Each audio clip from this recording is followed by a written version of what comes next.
Hey everybody! Koricon here, and this is my review of Blade Runner 2049, directed by Denis Villeneuve and starring Ryan Gosling as our main character, with some Jared Leto and Harrison Ford, a little bit of Dave Bautista, Robin Wright. I mean, we've got a good cast in here.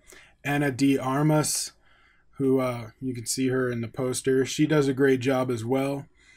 The reason I have this picture up here at the top is I wanted to showcase something that is very important to this film, and that is Roger Deakins' cinematography. He's a very well-known cinematographer. He's been doing it for decades. Just wanted to list off some of the movies that he's done that you get, so you get an idea. Sicario, Skyfall, True Grit, The Village, which wasn't a great movie, but it was shot very well.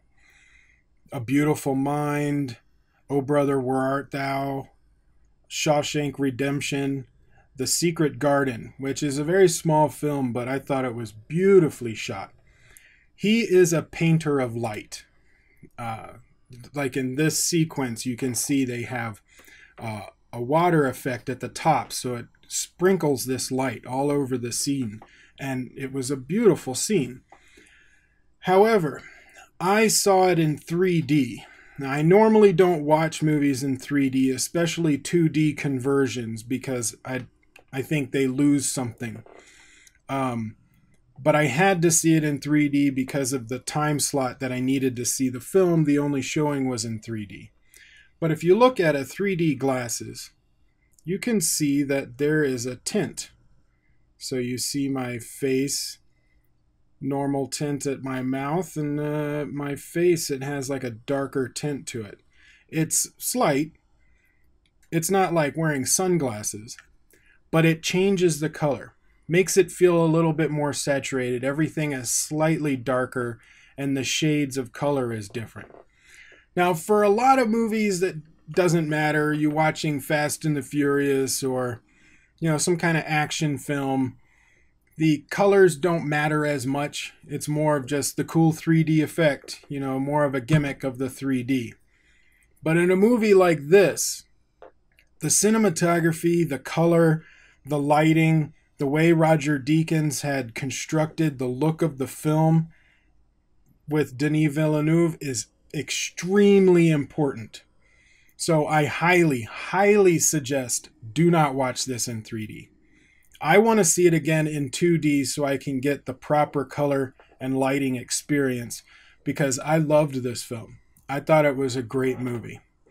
Now, some people are going to say the movie is too slow.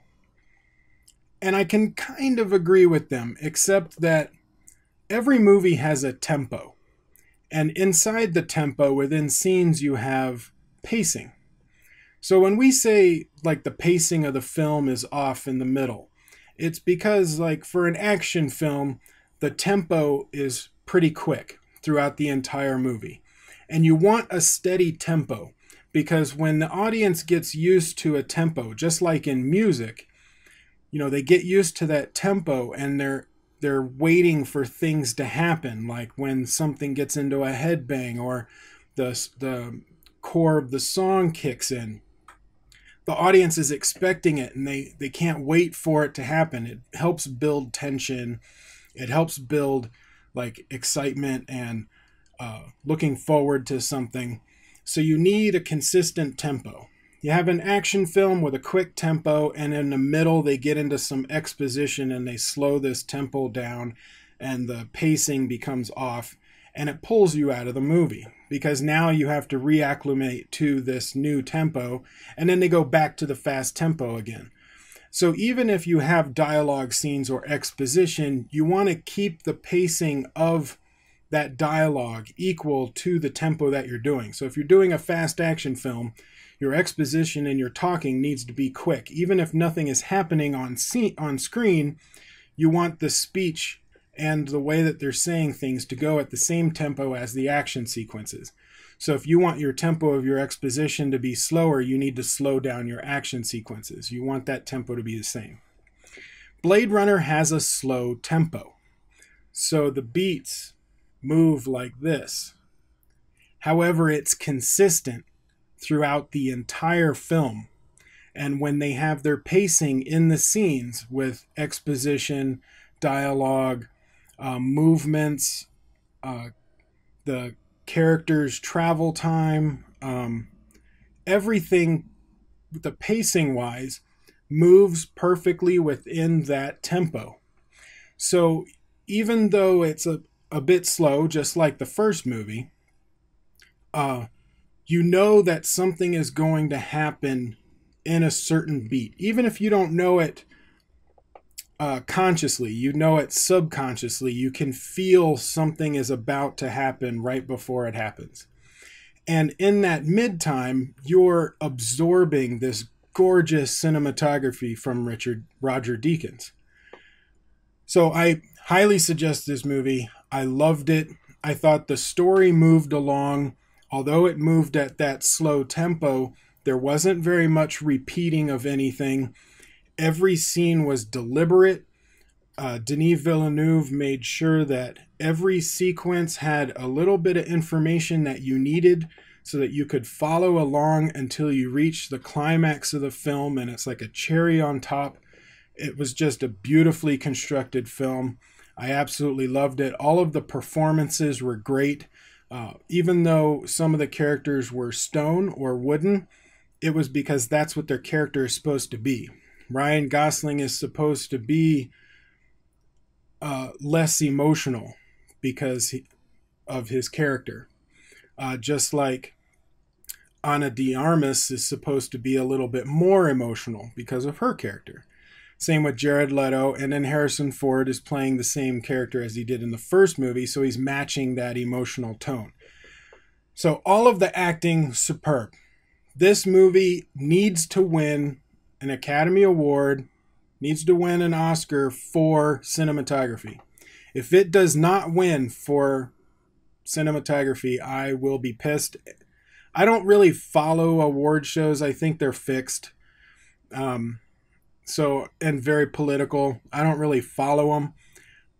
But when it comes to something like this, they need to win. There is no other movie this year that comes anywhere close to Deakins' cinematography in this film. It is this and the story, the way it is told, is what makes this movie so good.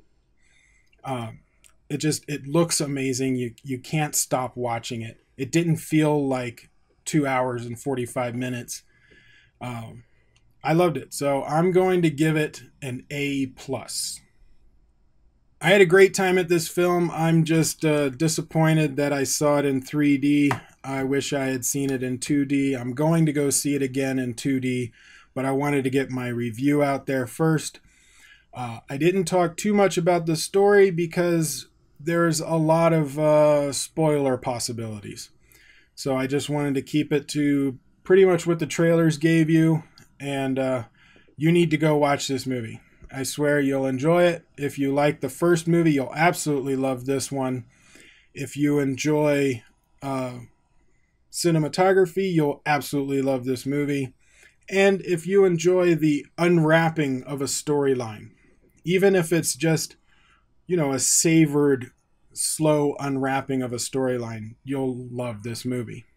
The only people I think that are going to hate this movie are the ones that want fast-tempoed movies. But what are your thoughts? Comment below and let me know what you think of this movie. Did you like it? Did you not? What are your pluses and minuses? Let's keep it civil down there. Also, links to all of my stuff is in the description below. Check those out. If you're on Vidme, upvote this. Give me a follow and share it around. If you're on YouTube, like, share, subscribe. Tell your friends. And I will see you on the next video. Don't watch this in 3D. Watch it in 2D. 3D bad. 3D bad.